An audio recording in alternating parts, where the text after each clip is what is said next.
Lições principais de 2 Tessalonicenses. Devemos concentrar a nossa atenção nas seguintes recomendações que se destacam da mensagem de 2 Tessalonicenses. Primeiro, encorajar-se com gratidão constante a Deus. Inicialmente, no capítulo 1, o apóstolo procura encorajar os cristãos, inculcando neles o otimismo e o entusiasmo, e dando-lhes a visão da obra, visão do passado, visão do futuro. Devemos render graças a Deus pelas muitas vitórias alcançadas e pelas misericórdias do Senhor, que se renova a cada manhã.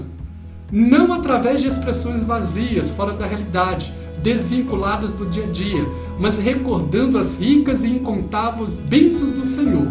Em vez de se refugiar na visão apocalíptica ou esconder-se dos muitos desafios da vida diária, os cristãos devem aprender a agradecer ao Senhor, conforme consta da primeira epístola. Em tudo dai graças. 1 Tessalonicenses 5, verso 18. Isso envolve as bênçãos, sim, mas inclui também as perseguições e as tribulações. Capítulo 1, verso 4, que desafiam a nossa caminhada cristã. Segundo, reconhecer o senhorio absoluto de Cristo. Em Tessalônica, os apóstolos foram acusados de revolucionar o mundo e agir contra os decretos de César. Naqueles tempos, o culto ao imperador era cultivado por todo o império. Diz Paulo que este se levantava contra tudo que se chama Deus, o objeto de culto, a ponto de assentar-se no santuário de Deus, ostentando-se como se fosse o próprio Deus. Confira no capítulo 2, verso 4. Os cristãos recusavam-se a reconhecer César como Senhor, como Deus. Assim, resistiam ao inimigo, afirmando que Cristo é o Senhor, aquele que vencerá, pois o Senhor Jesus matará com o sopro da sua boca e o destruirá pela manifestação de sua vinda, conforme declara no capítulo 2, verso 8. Observa-se que, nessas epístolas, os cristãos são incentivados a permanecerem firmes na fé. Caso contrário, não resistirão às artimanhas do inimigo. Capítulo 1, do versículo 9 a 12. Eis a razão da repetição do título, Senhor, 22 vezes nessa epístola. A preocupação de Paulo com a comunidade era de que esta tornasse a ideia da volta de Cristo como uma fuga da realidade, entregando-se os pontos. A igreja, segundo o apóstolo, deve lutar mais, resistir mais e, se preciso for, sofrer mais, porém sem jamais abrir mão da profissão de fé. Jesus Cristo é o Senhor.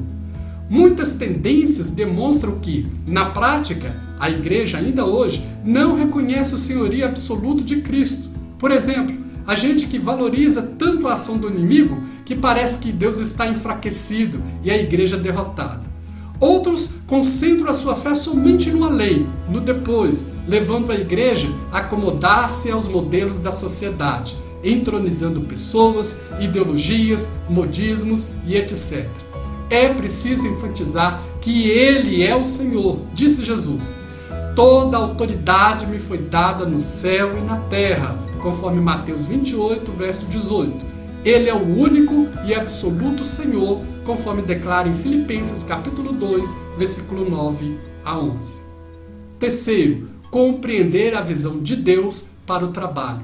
No capítulo 3, Paulo orienta os cristãos conclamando-os ao trabalho sério e responsável, vocacional e produtivo, como recurso para aguardar a volta do Senhor. O cristão deve dar uma nova visão e qualidade ao seu trabalho, pois este é realizado para a glória de Deus e o bem-estar social. Somente assim, o trabalho dignifica a pessoa humana e cumpre o propósito de Deus. A volta de Cristo é certa e é inesperada. Porém, os cristãos seguem a vida cumprindo a vontade de Deus. Desesperar? Jamais. Autor, Reverendo Wilson Emerick de Souza. Inscreva-se em nosso canal. Obrigado por assistir o nosso vídeo.